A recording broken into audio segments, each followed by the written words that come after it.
bem, senhoras e senhores, sejam todos bem-vindos a mais um vídeo aqui do canal do Contador do Trade, e hoje nós vamos falar de fundo imobiliário.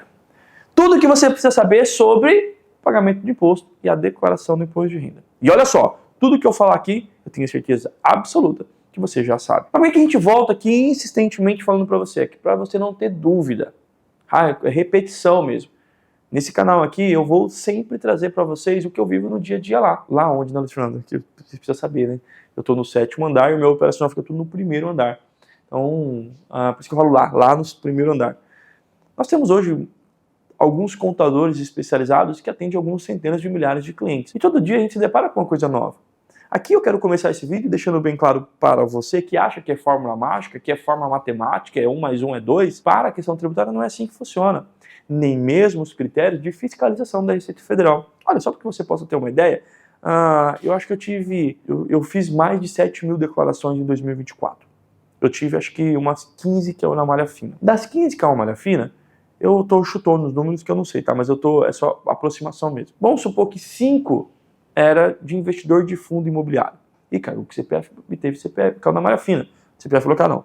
Teve o CPF omisso e caiu na malha fina. Dos 5 que operaram fundo imobiliário, ou seja, o mesmo mercado, e caíram na malha fina, nenhum foi o mesmo critério.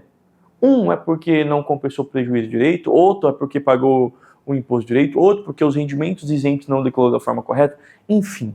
Você precisa entender que cada fato que eu vou dizer aqui vai ter reflexo dentro da sua declaração e dentro da fiscalização da Receita Federal. E se você não der devida atenção, você vai estar entre essas métricas que eu estou te passando e vai ter ali um CPF omisso e uma fiscalização, uma malha fina. É óbvio que essa malha fina é fácil de resolver. A gente olhou lá, identificou o prejuízo, ou o erro, né?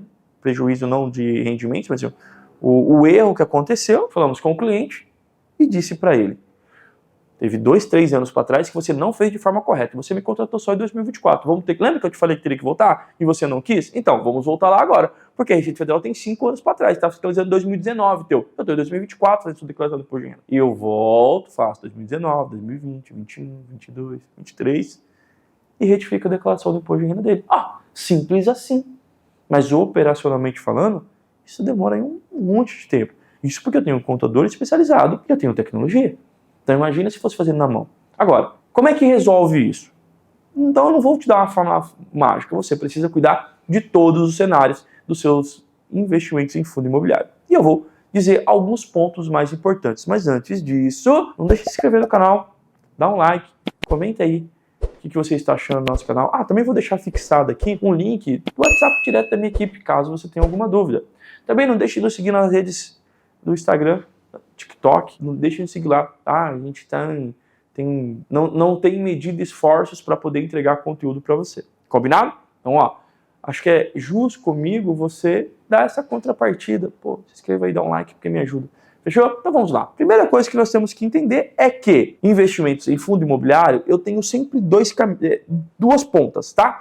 Primeira ponta é compra de cota e venda de cota. Eu estava olhando minha carteira agora, alguns fundos deu uma queda significativa, estou doido para juntar uma grana e aportar mais. Tá? Então eu estou comprando cotas. Os meus fundos imobiliários, por exemplo, eu gosto de deixar para longo prazo.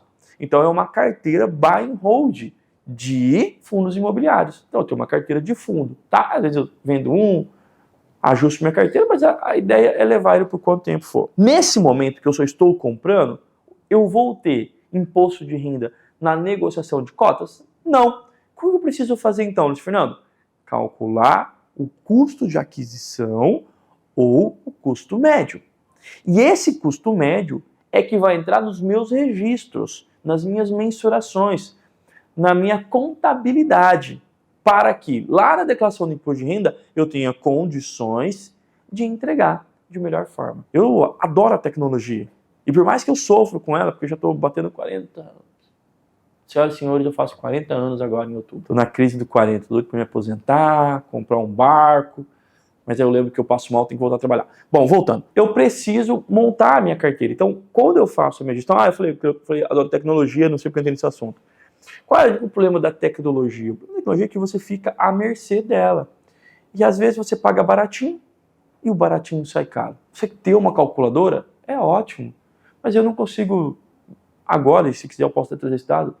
quantos clientes teve problema com a Receita Federal porque usou uma calculadora e subiu as notas erradas, a calculadora calculou errado, não reconheceu o prejuízo, pagou uma DARF que não deveria, e isso vai gerando vários problemas junto à Receita Federal. Então, nada melhor do que você saber a teoria, até para verificar se tecnologias ou contador especializado está caminhando da forma correta. Então, a primeira coisa é você entender que, ao comprar várias vezes o mesmo ativo, eu tenho que fazer cálculo do custo médio e controlar essa minha carteira. Quando eu compro uma única vez, eu tenho que encontrar o custo de aquisição. Fechou? Bom, quando eu estou montando a carteira, o que eu tenho rendimentos. Esses rendimentos são isentos de imposto de renda.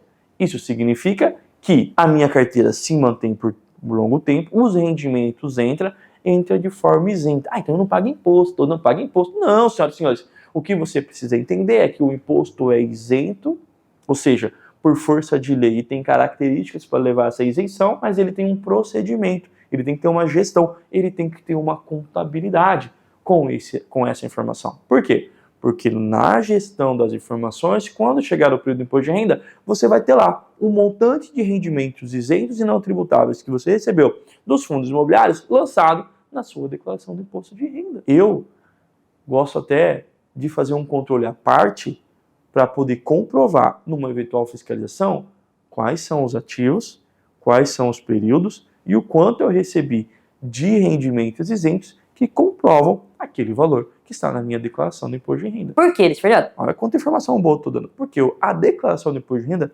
também é uma comprovação de renda. E órgãos fiscalizadores podem verificar se aquela informação é fidedigna. E te perguntar, prova para mim que você tem. Aí você fala assim, olha, eu vou na corretora e peço. Vai lá na corretora e tenta pegar o histórico de 4, 5 anos de recebimentos de fundo imobiliário. É muito mais complexo. Agora, se você tem tudo controlado, é muito mais fácil de você conquistar a confiança de um fiscal. Beleza? Bom, outra situação então é, comprei carteira, rendimentos isentos. Comprei carteira e vendi as minhas cotas. Nesse momento, eu tenho incidência de imposto de renda. Nesse momento, eu pago 20% de imposto. Combinado? Muito bem. Bom, um outro ponto interessante. Quando eu vendo as minhas cotas e vou pagar 20%, e eu preciso fazer cálculo, e cuidado com as tecnologias baratinhas que você paga, porque tudo que é barato pode sair muito caro, você fez um trabalho bem feito, fez uma gestão, mensuração, documentação, controles, tá tudo bonitinho. E agora, Fernando, agora você paga. Como é que eu pago? A DARF. E a DARF, ela tem vencimento. É por isso que eu falo a DARF. Às vezes eu falo a DARF e a galera, Luiz Fernando, você tá errando, é o DARF. Primeiro eu preciso dizer que eu fiz supletivo para terminar o segundo grau, fui muito mal alfabetizado. Não sei ler, não sei escrever, mas mesmo assim me tornei um contador especializado, tenho uma graduação, 3 especializações, fui professor universitário, fui professor de faculdade, dei aula de pós, dei aula de graduação nos cursos de ciências contábeis, mesmo com um português muito ruim. E eu reconheço isso. Por isso que eu faço muita força para ler, porque eu tento ler um livro por mês justamente para me dar a oportunidade de conquistar mais palavras para o meu vocabulário. Mas isso eu deixo para um outro momento, porque eu falo a DARF e não o DARF. Então, o certo é o documento da Receita Federal, mas eu falo a DARF. Porque para mim é a guia. Guia é um título que tem data de vencimento. Como qualquer título que tem data de vencimento, o que acontece quando eu não pago na data do vencimento? Exatamente, acréscimos legais, multa e juros. 0,33% ao dia, limitando a 20% de multa, juros mediante a taxa Selic. Combinado? Então, essa informação também é importante. E por último, mas não menos importante, é você entender que você pode compensar prejuízo, é um benefício fiscal, desde que encontre o real prejuízo, então não é o que está no teu home broker ou na tua plataforma, tem que fazer cálculo, documentação e constar na sua declaração de imposto de renda. Com esses 3 elementos é que você vai poder compensar o prejuízo. E aí sim você tem a segurança que utilizou de um benefício de forma correta. Combinado? Bom, eu agradeço pela oportunidade, não deixe de se inscrever no canal, um grande abraço e fui, tchau!